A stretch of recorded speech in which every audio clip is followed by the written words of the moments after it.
Hey, what's up, everyone? My name's Lionel. I'm your host for LT Productions. If you are watching, I watch you watch. Today we are covering Sistas on BET. This is season 10, episode 4. I appreciate everyone for coming to my channel. Thank you, thank you, thank you. Please like this video. Subscribe if you are new. Welcome aboard. You can share this video and leave your comments below. Now let's get into this week's episode. Okay, y'all, so we start off with the Taylors laying there like the couple that they are, and then they hear this boom. Zach immediately gets up.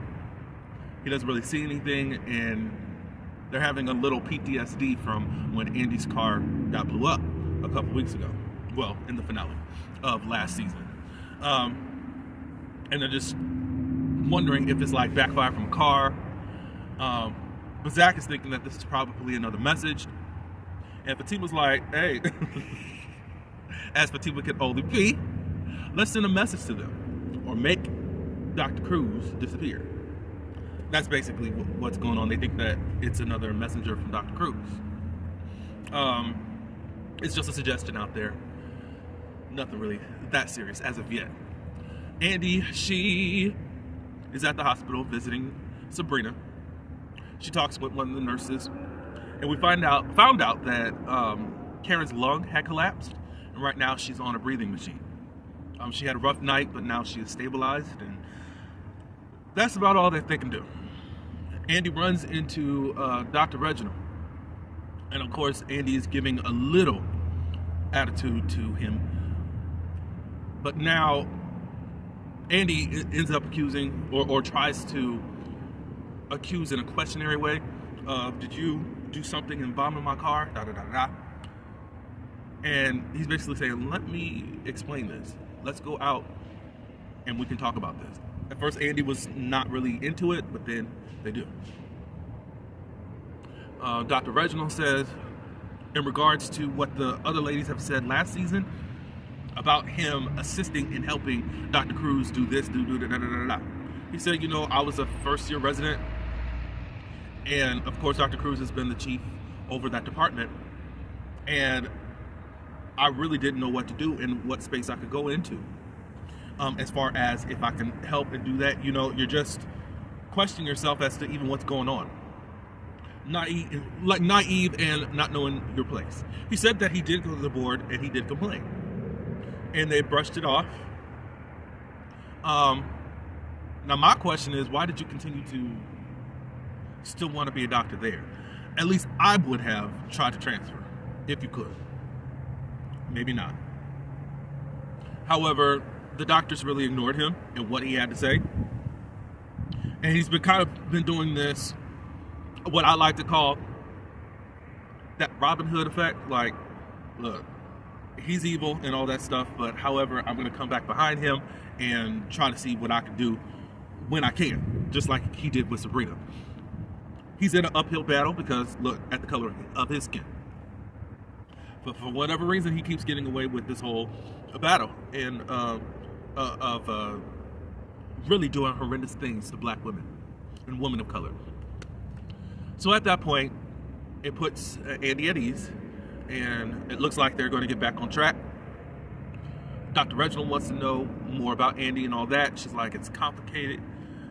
And he's like, look, I'll just leave the door open and it's fine. We're good on that.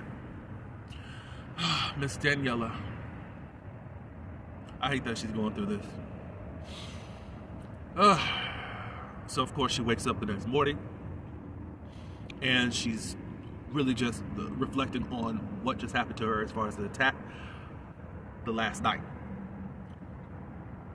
And you see her rubbing her throat because she knows that she was been choked, all that good stuff. Not a good time. There's a knock at the door, and that triggers her right away. She grabs the biggest knife because, again, the cop, he was banging on the door for a long time. So anyways, she goes to the door, and it's Tony. She really doesn't want to deal with Tony. Tony comes in to try to see how she's doing. And she said, well, you didn't really care about me, da da da da, so I really, why are you here? Like, Tony says that he cares, but he also notices that there's something going on. She won't look at him in the eye. Very evasive and just like hardly there, like of a shell of a person. And he's trying to get her to open up, and she doesn't want to do it. He recognizes that did something happen to you? Because I'm noticing the bruises on you. She tries to deflect and say, it's nothing. Maybe I'm just feeling a certain way because I cheated on you. And all that. So that's why I can't look at you in the face. Tony presses a little bit longer, and then she runs into the bathroom. At that point, Tony calls her therapist. I forgot her name. It starts with a K. To please come over. On a lighter scale, we have Miss Pam and Maurice. Pam comes over to Maurice's. It looks like Pam finally getting a different wig this season because, it's usually the bangs and the long hair, but she got a little part on the side, which is cool. She's checking on Maurice. Dylan is still with his sister. I hope nothing weird comes out about them that possibly breaks up Maurice and Dylan. They have a sort of connection. If they were twins, I could probably understand a little bit about how they operate. But hey, it could. I'm saying this. It could be wild, and I'm just gonna set it on the table. I don't know if anything's gonna come of this. A little incestuous. I'm not saying anything freaky going on, but it's just like when the sister got angry that Maurice was taking up some of his time. It's a little bit weird because when we met Dylan, he had just broken up with his boyfriend, and I think that you were trying to set him up with him. So now you're jealous? That's a little bit weird to me. Anyways, he says that he's worried about Sabrina. And Pam was like, why don't you go up there? He's like, no, I don't want to be up there. I'm going to be an emotional wreck. And Pam said, you might regret it one day if you don't actually go up there. And he says, well, I did read in regards to coma patients, if you talk to them, that'll help them, give them encouragement. And she says, yes, so go up there and help her to fight. Give her some tough love to get up out of this situation. So that was encouraging. Who knew that those two would be a duo? But it would be nice if Dylan and old girl could come check on him too. They all could comfort each other. Shoot. Back at the Taylors,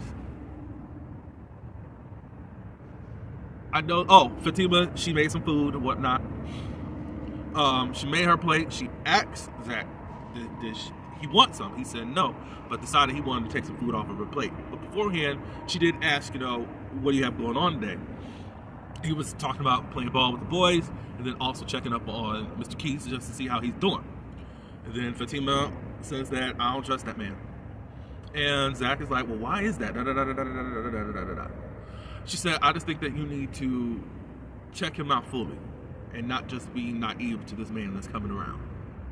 Sound advice, Fatima, sound advice. So he ends up trying to take food. Well, she fills her belly and she's like feeling butterflies. Now remember, on this show, she's only a couple months pregnant. Of course, on Zatima, she's like 8-9 months pregnant. He says he doesn't feel the butterflies. I instantly went back to when Karen asked Zach to feel the twins. Y'all remember that? And he couldn't feel nothing. And Karen was like, ooh, there's one kicking. I think he was feeling she was asking, do you feel the other one or whatever? But he wasn't feeling it. I was like, oh, Lord. Let's not have any type of accidents like that again, sisters. We've had enough trauma. And Mr. Courtney, you putting a lot of trauma on these ladies. But hey, I guess it's necessary for story. But back with Danny.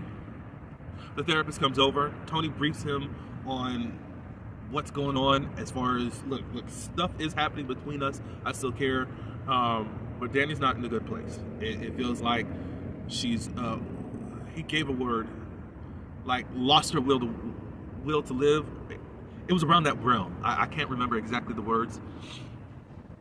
After getting that briefing, Tony did leave, I think at the encouragement of the therapist. He said, I'm going to come back in an hour to check on you guys.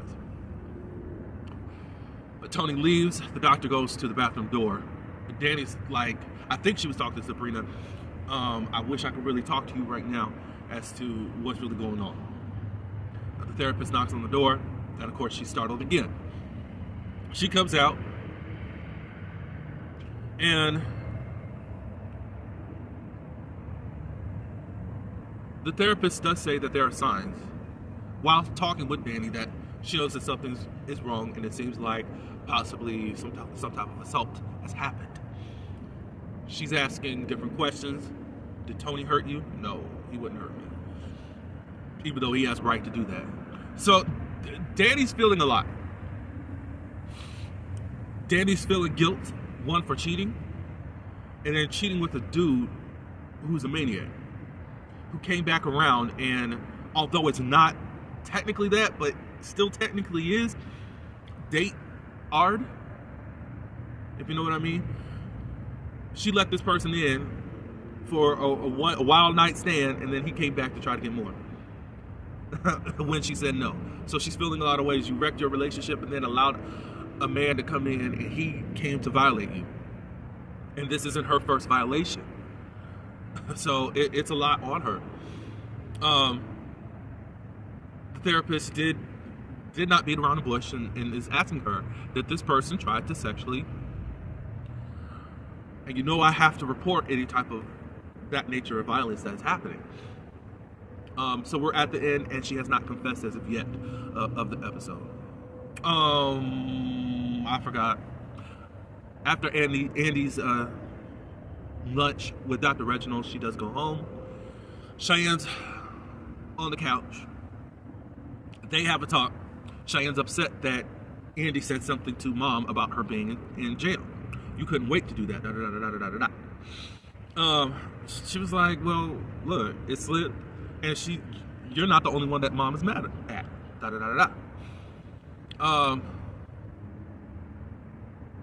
She's been taking care of her mother, Cheyenne has, cooking breakfast and all that good stuff. Andy is finally warmed up at the idea of Cheyenne staying with her.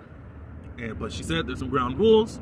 Don't get into any more trouble. Meaning, don't be having sex in public at pools, and no type of drugs by your hand, by something that you bought, or by somebody else's hand. I have a reputation that I have to uphold. Fair. They finally hug. Mom comes out, and she's dancing and all that stuff. I still don't see it from Miss Valerie because I just think that you're trash as to how you have just led your life and what you even did in this situation. Now, I don't know all the details as to what happened yesteryear, but it doesn't seem like possibly you weren't in the know of things, or you weren't really checking for your girls to know that your girls have really been through some stuff. Anyways, that was the end of the episode. You know, not much going on, and oh my God, we finally meet Madison. Madison talks with Rich. She has this new business that she's going to be in the neighborhood of where his business is at, and looking to possibly cross promoting. I thought it was a good idea and all that good stuff. She's into health and fitness and all that, so probably would be a good match. There's a little light flirting, I think, even a little bit, but not much. I think in the next episode there's going to be a little bit more flirting as she comes back around. But anyways, but that's the new addition. I'm glad that they're easing her in. We did not need another Cheyenne thrust into this whole formula in the show. So yeah, one could come in hard hitting and the other one can be eased in, and then they can all become a unit at some point. I don't know if this should be a sister circle, but at least they are friends in some type of way. So, but that's all I got, y'all. Tell me what you thought of this episode. Again, it wasn't all high drama, and for me, I'm okay with that. Every episode does not have to be total chaos. So, I appreciate you for coming to my channel. Like, comment, subscribe, and until the next one, peace.